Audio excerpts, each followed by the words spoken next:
Cyclones, we are back. It has taken me way too long. As some of you may know, I've been playing a lot of Mario Kart on the Nintendo Switch 2 that I got, so that's where I have been for a decent bit.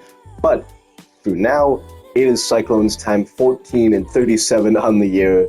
Oh boy, we are going to have a tough outing against whoever we play. But I mean, the Angels are 22 and 29, so things could shape out for us, but we'll see how it shakes down. Let's just get into it. So, here we are, and here we stand. David Jenkins, third hole at the plate right now. Dax Fulton, the pitcher, has in fact spotted us. A solid outing so far. However, Jake McCreary does in fact come in the fifth, meaning that as I swing and foul that one off with good old DJ, he could not quite get through the full sixth innings. However, we are in a very solid spot as Jenkins. I mean, that's a liner up the middle and barely does get down, as that's a good start right now, 2-2, and anything that we can take, we will 100% take in terms of batting. Fernando Cruz, guy with probably, not probably, 100% the most potential on this team. It really kind of depends on if he can hit it or not, as that will be a single into right field. I was thinking about sending Jenkins. Not a great throw, but still probably a good decision not to send Jenkins. Not the speediest guy, but as Ron Washington's going to come out and take his pitcher off the mound, bringing in a new arm that's going to be Garrett McDaniels. Lefty matchup, Graham Pauley stepping in for, I want to say Ethan Sanderson. It's either Sanderson or Philip Muller. I completely forget. Nope, he's just the third baseman, so that's completely my bad, but either Sanderson or I immediately forget the names. All of the names have just gone because I haven't been back here for so long. Grant Pauley apparently had a mash last game going 4-for-4. That will be another single, so I mean, we're not like raking in this sixth inning, but they cannot put us out right now, and that's exactly what you need in a close game such as the Stuart Romero batting 307 on the season. Have yourself a year, Stuart. That will certainly help us. That one's going to get through the middle. Get that man over to third, please. You are barely safe, but that is 4 straight singles for our batters. No outs yet. 2 men come in. I mean, that's not the hardest hit ball ever, but I mean, it gets through the infield, and you will definitely take that as Kyle Ackerman. I mean, to talk about a guy who's just kind of had a bit of a struggle this season, but I mean, I was going to say a lot of things could change. He will, in fact, be out there, but that's an RBI. You move the runner over to second. It's a very productive out, all things considered. It's essentially just a bunt, but things do kind of work out in the end, as Liam Hicks will step up to the plate.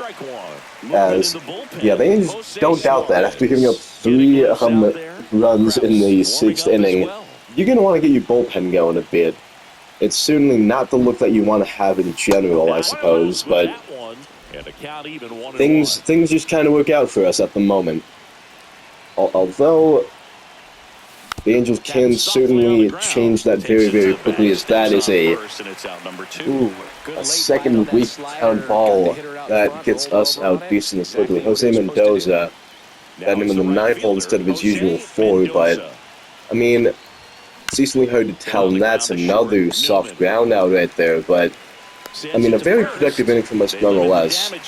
It's hard to tell if Mendoza's going to, increase his productivity at all this season. You really hope something from him, Speaking of getting something from someone, I mean, Jake McCreary right now is kind of got to hold it down for the time being after immediately Fulton barely got through 5 2/3. So just, I mean, that's a horrible switch from Mickey Moniak right there, but 100% hoping that the lefty can get something going right now, and he'll get his second out of this appearance for him, so that's certainly nice. But Ryan Noda, already 2 for 2 on the day, is certainly going to be a tough challenge. That is a beautiful knuckle curve, though, for strike number 1.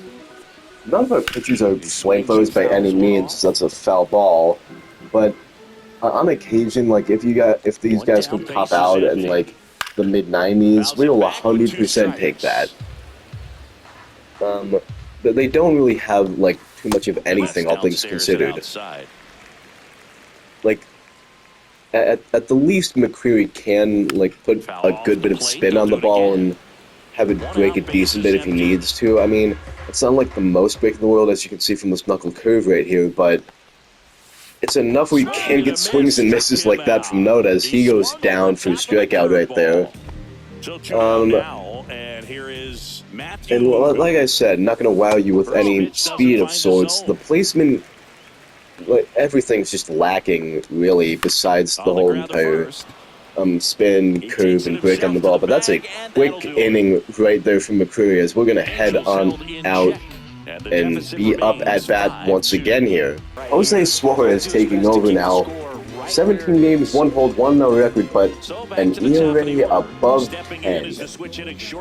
That's not nearly what you want to see in any sense of pitching in general. I suppose I should have swung at that pitch, but I feel like I get way too eager with just swinging at things too often. But that pitch is probably one I should swing at. Trout is quickly down 0-1 here, and I mean, that's going to be a quick ground out for the shortstop.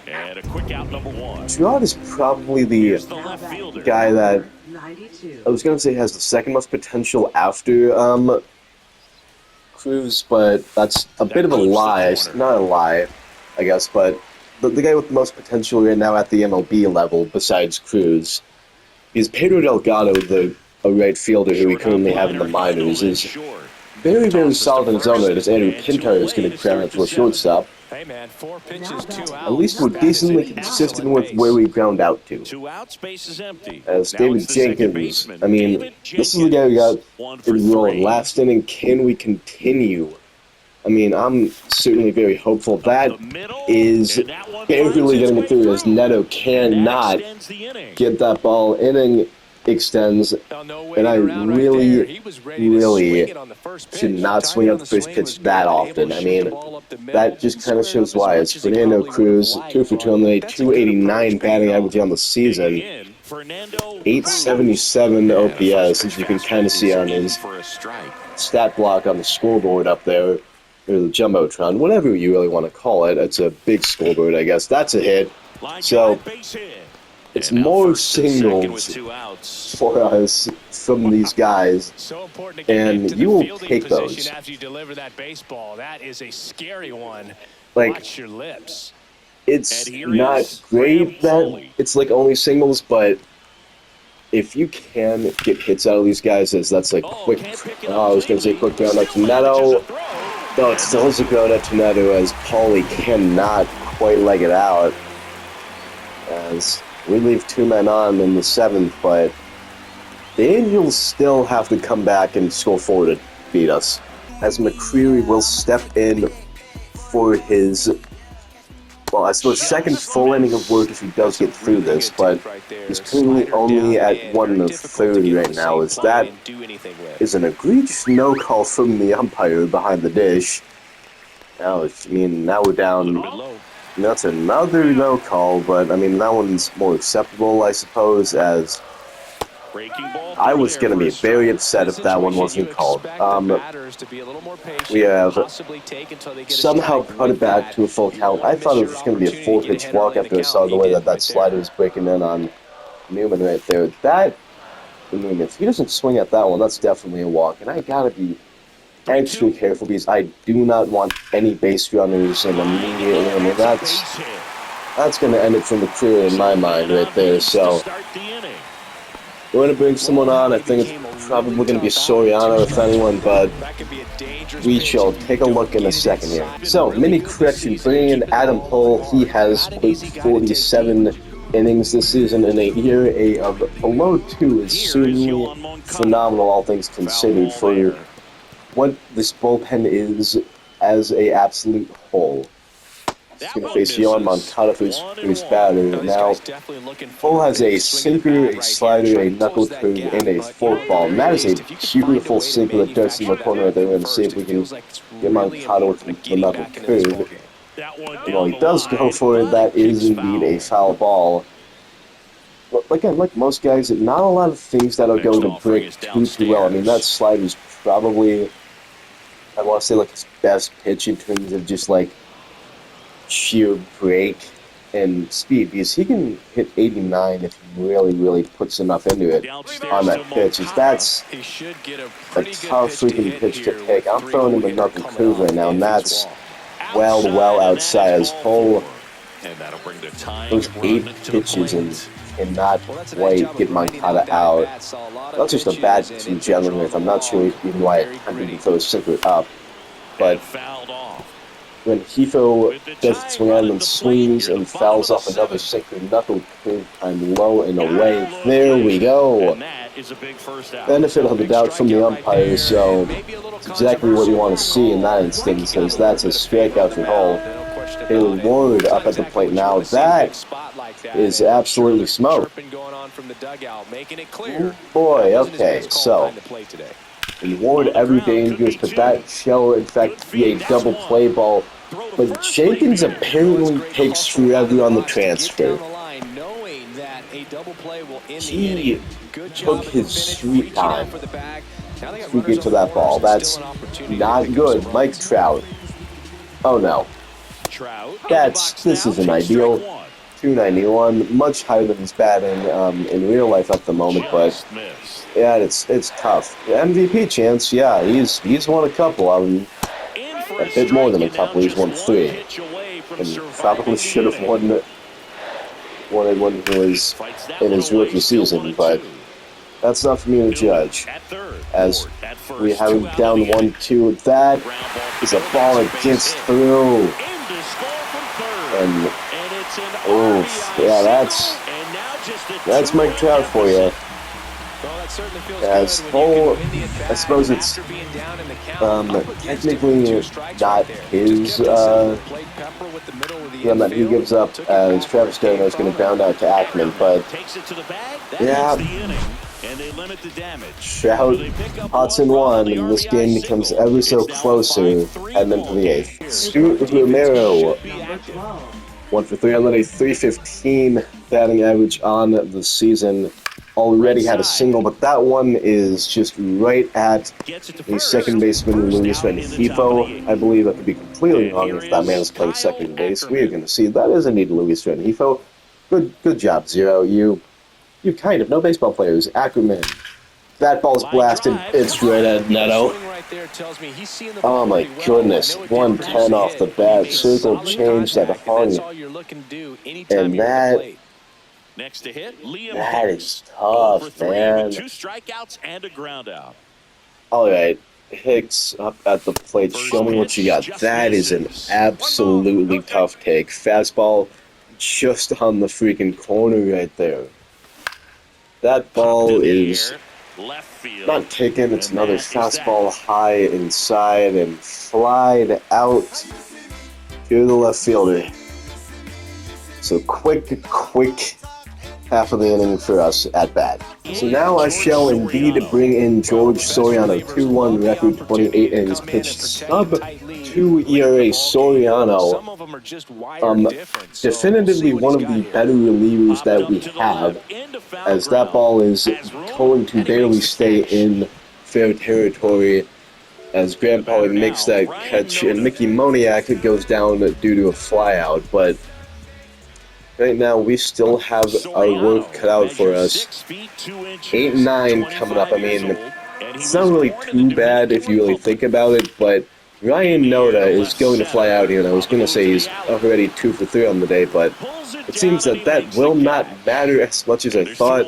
9-hole hitter Matt Lugo, 0 for 7 in the series. And this man is 0 for 3 on the day, and only batting 120. on the season. That is absolutely atrocious. I mean, some of our guys are batting better than that. Most of our guys are batting better than that, to be completely honest. But like I said, Romero's batting 300. Cruz is batting like 295, I want to say. That ball is smoked, though, so still gotta be careful. As, I mean, this is a hell of a lot of break on that slider from Soriano. Let's see if we can get Lugo chasing it. He does not, and I honestly do not blame him. Fastball high inside. See where that gets us. It gets us a swing and a miss, as that man is going down, and we are coming back up to the plate. So Hans Kraus comes up for the Angels. Mendoza shall come up for the Cyclones, and I am still kind of questioning why I'm swinging at those pitches. I mean, it's in the zone 100%, but that's outside, not exactly a pitch that I feel I'm too capable of crushing, and I should have probably swung at that one either way. Chanovich Hendricks, so two righties in the bullpen for the Angels. I suppose they're really banking on them getting those 2 runs and tying up this game, because, I mean, I would just assume that you would leave Kraus in and take care of this side for the time being, because we're obviously not the best of guys when it comes to batting. However, in this game, it really does appear that we're putting on a show as that ball gets through, as Mendoza with the 102 rocket right past the second baseman Rengifo there gets on base. Switch hitter Colton Gerard having a tough go of it at the plate, 0 for 4 on the day. That will not help. I mean, that's absolutely right. And Rengifo goes for a cheater jump throw for no reason. I mean, it does look cool, I'll give you that, Luis, but you could have 100% have just set your feet there and threw that to first. So, just kind of looking flashy for the sake of looking flashy there, I guess, as Pinto is most likely going to either strike out or ground out here, I feel.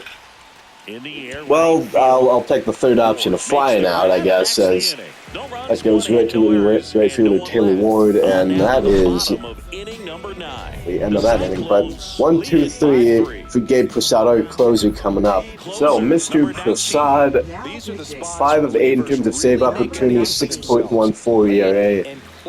Not having a good season, but we got to go with him, and that's the exact thought that I'm feeling right now. That ball, I mean, Mendoza's just absolutely nowhere freaking near it, as Newman kind of gets away with one there, and he's lucky that Mendoza's a bit of a slow man at the moment. That's another foul ball, as Prasad has him down 0-2 immediately.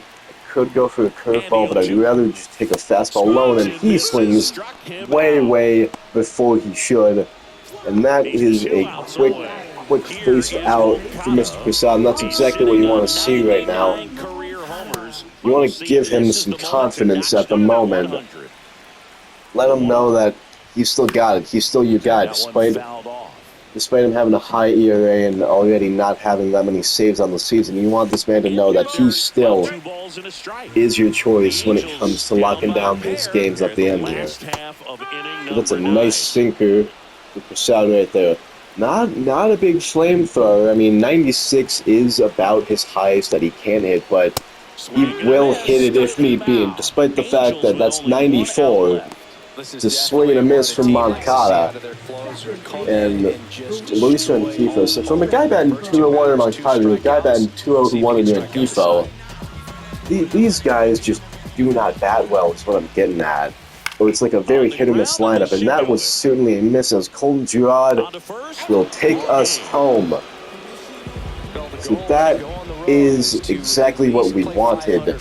Win number 15 on the season, as the boys in the outfield are celebrating. Ron Washington is not liking what he's seeing, as we indeed win this series 2-1, as Prasad picks up his 6th save of the year, and McCreary picks up the win, actually, and that is precisely what you want to see. 5-2-3, we get 11 hits, and there's Romero's single up the middle being shown again, but that is a phenomenal all-around win for us. Cruz player of the game, 3 for 3 with a double and an RBI. And yeah, we just didn't like dog him or anything, but just kind of wanted more, I feel, if anything, you know? As Soriano gives up 3 runs, picks up the loss. Besides that, he had a very solid day, though. As that will do it for this episode. Hope you guys enjoy it. If you did, feel free to like and subscribe. But as always, I can't make you do anything you don't want to do. And I will see you guys when I see you guys. Peace.